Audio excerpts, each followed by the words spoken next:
Siapa di antara saudara, kan belum tentu semua punya toh.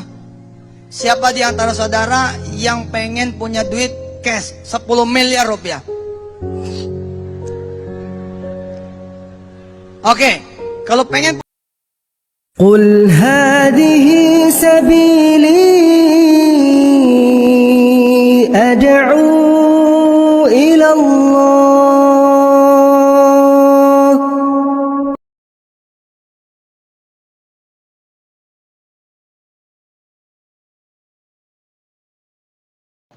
Bismillah, assalamualaikum warahmatullah. Sahabat seiman rahimani wa rahimakumullah, barakallahu fikum.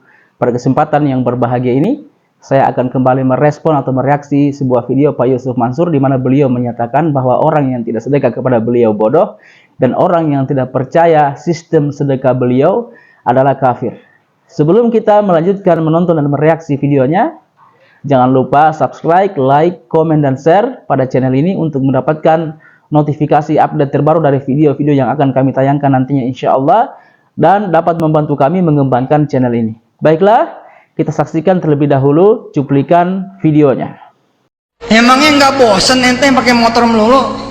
Bosen dong, ilmunya sudah ada.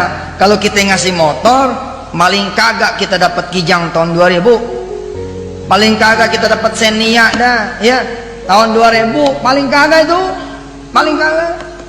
Motor berapa dijual? 7 juta, kalau dikali 10, 70. La ilaha illallah Muhammadur Rasulullah. Nggak percaya, kafir. Nggak percaya, kafir. Tidak jadi sedekah motor, bodoh. Ya bodoh dong. Hanya menyerahkan malam ini, insya Allah besok atau setelah-telatnya. Tergantung husnuzon kita sama Allah, maka mobil itu betul-betul akan turun. Nih coba saya tanya bapak-bapak, yang jujur, siapa yang udah punya motor dan ada BPKB-nya? Nggak mungkin nggak ada. Satu masjid begini nggak ada. Baik, doanya dirubah, pertanyaan dirubah. Yang tidak ngacung sedangkan dia punya motor dan ada BPKB-nya, kita doain besok hilang. Hasil jual tanah nggak usah dibagiin ke ahli waris, bagi aja, udah sedekah ke orang lain. Nanti ahli waris tidak akan ada yang miskin, nggak ada, semua dikayakan oleh Allah Subhanahu wa taala. Ya, baik. Siapa yang mau duluan ngasih cincin? Ya, tinggal berapa? Tinggal kurang lebih 500.000 ada di. Masya Allah. Perlu kita ketahui ma'asyiral muslimin rahimani wa rahimakumullah, bahwa dalam Islam melakukan amalan-amalan agama hendaknya kita memfokuskan balasan kita adalah akhirat, bukan dunia. Kenapa? Karena dunia ini sesuatu yang sedikit, sesuatu yang kecil, dan sesuatu yang mudah habis. Oleh sebab itu Allah Subhanahu wa taala menginginkan kita untuk mengorientasikan amalan-amalan kita dengan orientasi akhirat. Umpamanya kalau kita bersedekah umpamanya 10.000, kemudian kita mengharapkan di dunia 100.000 balasannya, maka berapa lama uang 100.000 itu kita akan pakai? Apakah kita akan pakai selama-lamanya? Jawabannya tidak. Dunia ini hanya sebentar saja. Kata Nabi sallallahu alaihi wasallam, "Amaru ummati ma baina sittina ila sab'in wa akalu man yajuzu zalik." Kata Nabi sallallahu alaihi wasallam, umur umatku antara 60 sampai 70 tahun. Sedikit sekali yang melampaui dari umur tersebut. Oleh sebab itu, tatkala kita melakukan amalan-amalan syar'i, kemudian kita mengharapkan semata-mata imbalan dunia, maka kita sangat merugi. Karena imbalan dunia kita nikmati hanya di dunia saja yang sebentar ini. Taruhlah kita nikmati imbalan tersebut atau balasan dari Allah Subhanahu wa taala misalkan 20 tahun. Setelah itu putus, maka kita tidak menikmati apa-apa lagi. Dan ini merupakan perbuatan dosa dalam agama kita yang mulia ini. Rasulullah SAW bersabda dalam sebuah hadis yang sahih yang diriwayatkan oleh Imam Ahmad, kata beliau SAW, "Man amila amalan akhirat li dunya, falam yakun fil akhirati nasibun." Barang siapa melakukan suatu amalan akhirat untuk mengharapkan dunia, maka di akhirat dia tidak mendapatkan apa-apa lagi. Masya Allah. Kita capek-capek umpamanya bersedekah kepada orang-orang yang miskin. Kita masuk di lorong-lorong, di jalan-jalan yang rusak untuk bertemu dan berjumpa dengan mereka.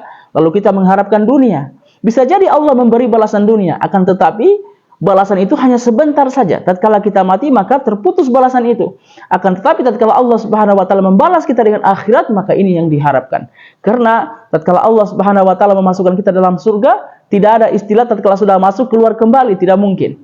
Akan masuk selama-lamanya. Adapun balasan-balasan dunia hanya sebentar saja dan sepintas saja. Karena Nabi SAW juga bersabda, kun fid dunya ka'annaka gharib aw abirus sabil. Jadilah kalian di dunia seperti orang yang pengembara, seorang musafir yang sedang menempuh perjalanan jauh. Kita hanya musafir, hanya perjalanan saja dunia ini. Kemudian ma'asyiral muslimin rahimani wa rahimakumullah, bahwasanya Allah Subhanahu wa taala berfirman dalam surat Hud ayat ke-15 dan 16. Kata Allah Subhanahu wa taala, man kana yuridu hayatid dunya wa zinataha nuwaffi ilaihim amalahum fiha wa hum fiha la yubkhasun ulaika laisa lahum fil akhirati ilan nar wa habita ma sana'u fiha wa batilu ma kanu ya'lamun wa batilu ma kanu ya'malun. Kata Allah Subhanahu wa taala, barang siapa yang mengharapkan perhiasan dunia, maka Allah Subhanahu wa taala akan memberikan secara sempurna bagi mereka. Yani tatkala kita berusaha di dunia ini, Allah Subhanahu wa taala akan memberikan hasil dari usaha kita di dunia ini. Misal orang-orang kafir melakukan berbagai terobosan-terobosan untuk duniawi, Allah berikan hasilnya. Allah Subhanahu wa taala berikan balasannya. Akan tetapi kata Allah Subhanahu wa taala, ulaika laisa lahum fil akhirat ilan nar. Mereka itu orang-orang yang di akhirat nanti tidak mendapatkan apa-apa lagi kecuali neraka. Masya Allah, tatkala Allah Subhanahu wa taala mengganjar kita di dunia ini, maka Allah Subhanahu wa taala mengatakan di akhirat tidak ada apa-apa lagi kecuali neraka. Dalam surat Hud ini. Masya Allah, yang kita harapkan adalah diganjarnya kita di akhirat dan di dunia. Tatkala di akhirat diberikan sesuatu yang besar dan di dunia juga diberikan juga ganjaran, ini yang kita harapkan. Akan tetapi tatkala kita semata-mata memfokuskan untuk dunia, maka ini adalah sesuatu yang salah dan batil. Kita fokus saja mengharapkan akhirat. Dunia pasti Allah Subhanahu wa taala akan memberikan kepada kita karena rezeki sudah ditentukan Allah Subhanahu wa taala. Kita tidak perlu lagi beramal untuk mengharapkan dunia sebab dunia sudah ada takarannya dari Allah Subhanahu wa taala. Oleh sebab itu sedekah-sedekah semacam ini sangat tidak dibenarkan dalam Islam. Juga subhanallah, Nabi sallallahu alaihi wasallam tidak pernah mengumpulkan para sahabat-sahabatnya untuk melakukan sedekah rame-rame.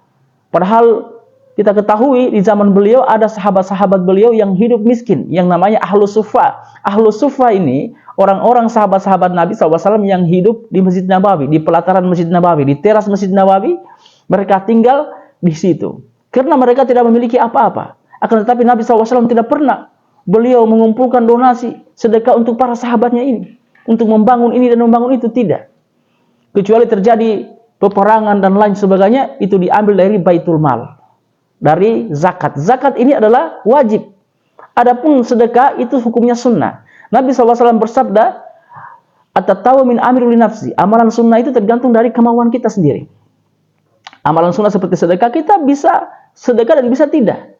Dan balasan dari Allah Subhanahu wa taala itu belum tentu seperti apa yang kita harapkan. Karena Allah Subhanahu wa taala membalas dengan apa yang kita butuhkan, bukan dengan apa yang kita harapkan. Misal kita bersedekah 1 biji motor dengan mengharapkan 10 motor. Ternyata di mata Allah Subhanahu wa taala yang paling kita butuhkan bukan motor, tapi mungkin kesehatan, ilmu, barokahnya harta. Maka itu yang Allah Subhanahu wa taala berikan. Bukan Allah memberikan motor 10 atau 100. Ini kekeliruan. Dan rezeki dikatakan para ulama, ar-rizki bima'na al-atahi siyan kana manawiyan. Rezeki adalah bermakna pemberian Allah Subhanahu wa taala yang nampak dan yang tidak nampak, yang bisa diraba, yang bisa dipegang, yang bisa dilihat, dan yang tidak bisa diraba, tidak bisa dipegang, tidak bisa dilihat. Seperti barokahnya harta, disehatkannya jasad, diamankannya kehidupan. Itu semua balasan dari Allah Subhanahu wa taala atas kebaikan-kebaikan kita. Tidak semata-mata Allah Subhanahu wa taala membalas dengan harta-harta duniawi. Demikian, itu saja yang bisa dapat kami sampaikan pada kesempatan yang berbahagia ini. Apa yang baik dan benar datangnya dari Allah Subhanahu wa taala, yang salah dan keliru datangnya dari diri kami pribadi dan dari setan yang terkutuk. Allah dan Rasulnya berlepas diri dari kesalahan-kesalahan tersebut. Barakallahu fikum, wabillahi taufiq wal hidayah. Wassalamualaikum warahmatullahi wabarakatuh.